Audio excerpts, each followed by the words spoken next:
In the heart of the city, shrouded in the buzz of passing cars and flickering streetlights, the Archer building stood like a relic of another era. Its facade, adorned with ornate gargoyles and sweeping arches, contrasted starkly with the modern glass structures that surrounded it. Built in the 1920s, the building had seen many residents come and go, each leaving behind echoes of their lives in its dusty corners and creaking floors.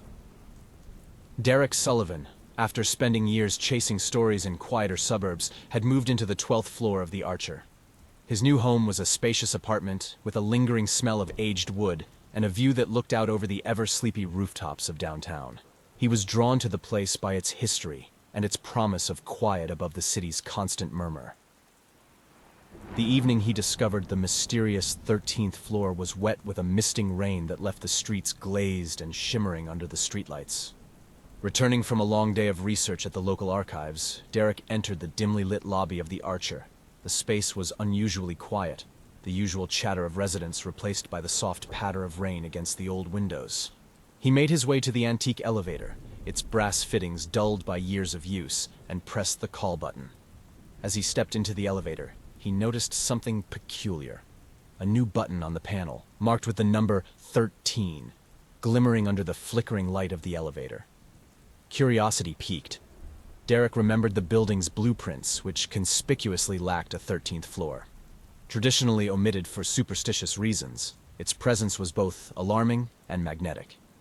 With a mixture of journalistic instinct and an inexplicable sense of dread, Derek pressed the button. The elevator doors closed with a resounding thud, and he felt the slow ascent begin. The usual creaks and groans of the lift seemed intensified, as if protesting this journey into the unknown. When the elevator came to a halt, the doors opened with a hesitant creak, revealing a corridor bathed in an eerie green light that flickered sporadically.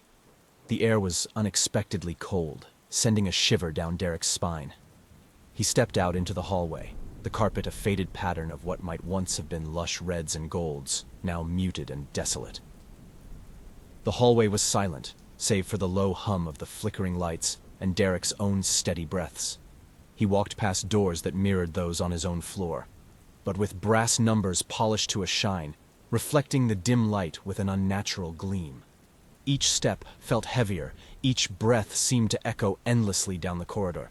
As Derek moved cautiously forward, he could hear faint whispers, the words indiscernible, floating through the air like the remnants of conversations long past. The temperature dropped as he reached what would correspond to the location of his own apartment. The door before him, numbered 1302, stood slightly ajar, inviting yet foreboding. Pushing the door open, Derek was met with an apartment layout identical to his own, but draped in shadows and half-seen furniture. As he stepped inside, the air grew denser, almost suffocating. The faint sound of a music box playing somewhere in the distant room sent a chill through him. The melody was slow, almost mournful, a stark contrast to the silence that resumed as the last note faded away. Realizing he was holding his breath, Derek exhaled slowly, his heart pounding in his ears louder than the ticking of the old clock on the mantel. Just as he turned to leave, the door slammed shut behind him, the sound echoing off the bare walls with a finality that froze him in place. His initial instinct was to rush to the door, to force it open. But the unnerving silence that followed the door's slam urged caution. His heart hammered against his chest as he slowly turned back to survey the dimly lit living room. The apartment was unsettlingly familiar, yet undeniably altered. It mirrored his own in layout, but was shrouded in layers of dust and draped with heavy sheets that gave the furniture an almost spectral appearance. Despite the foreboding atmosphere, Derek's curiosity urged him forward, deeper into the heart of the apartment. As he moved, his footsteps were muffled by the thick, aged carpet, enhancing the eerie stillness that enveloped him. The air was thick with a musty smell, punctuated by the faint, almost nostalgic aroma of lavender. It was as if the apartment was trapped in time, holding on to fragments of its past occupants. Derek paused by a small table where a photo frame lay face down. Hesitantly, he turned it over, revealing a sepia-toned photo of a woman he didn't recognize. Her expression was somber, her eyes looking directly at him, piercing through the boundaries of time. The intimacy of her gaze was discomforting, and he quickly set the frame down, feeling as though he had intruded on a private moment. Pushed by an unseen force, Derek continued to the kitchen. The room was in disarray. Dishes lay scattered by the sink, some shattered on the floor, and old, faded newspapers covered the table. The headlines were obscured by age, but the visible dates were from decades past. It seemed the apartment was not just mimicking his own, but had somehow absorbed the essence of its former inhabitants, trapping their final moments like flies in amber. Derek ventured further into the apartment towards the bedroom. As he approached, the temperature dropped sharply, and the faint sound of a music box resumed, this time clearer, as though welcoming him to proceed. The melody was hauntingly familiar, a tune his mother used to hum when he was a child. The bedroom door creaked open at his touch, revealing a room bathed in moonlight streaming through an open window. The bed was made neatly, unlike the chaos of the kitchen, with an old-fashioned nightgown laid out on top as if waiting for its owner to return. On the nightstand, a diary lay open, its pages yellowed with age.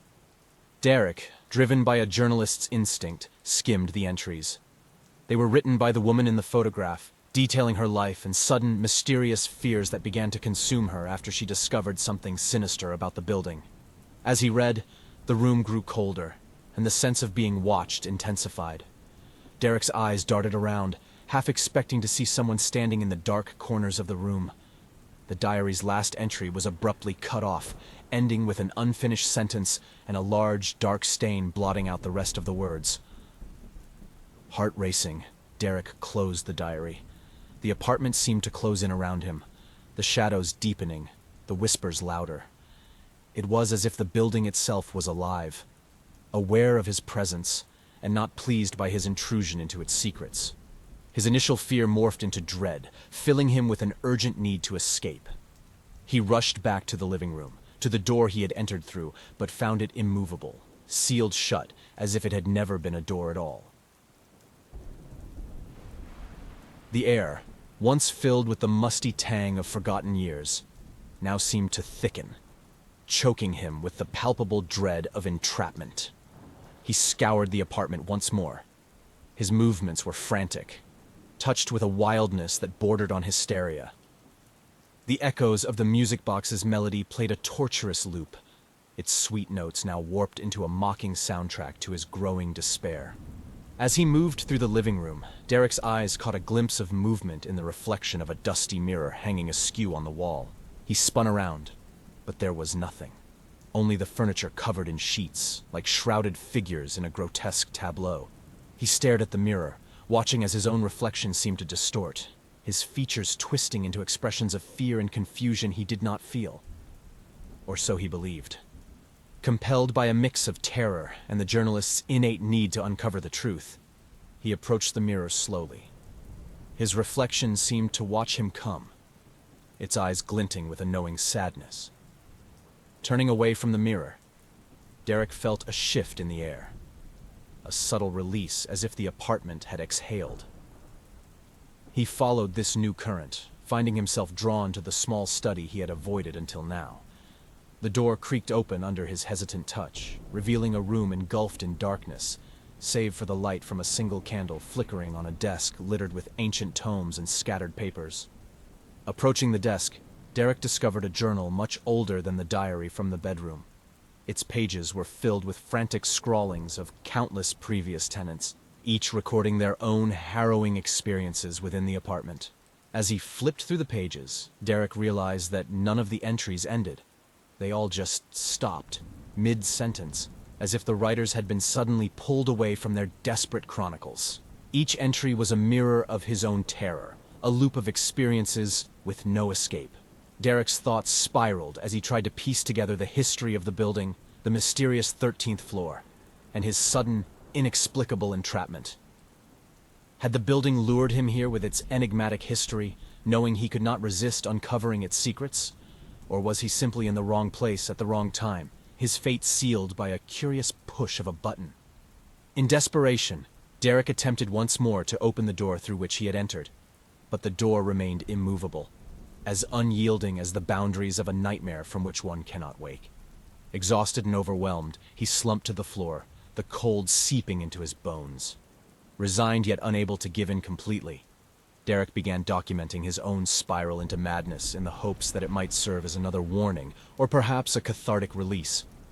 As hours, or perhaps days passed, time was a malleable, unreliable thing in the apartment. The light from the candle grew dimmer, the music box's melody slowed, and the whispers became sighs of resignation. Derek's mind, frayed and weary from the ordeal, could no longer fight the inevitable. Lying down on the cold, hard floor, Derek gazed up at the ceiling, the shadows there swirling into forms both strange and familiar. As sleep, or something darker and deeper, pulled him under, his last conscious thought was a hopeless wish that his tale might serve as a caution to others, though he knew it would likely remain unheard, swallowed by the building's insatiable hunger. The music box wound down to a stop, and the apartment settled into a silence that was both absolute and final, embracing its new resident into its age-old fold.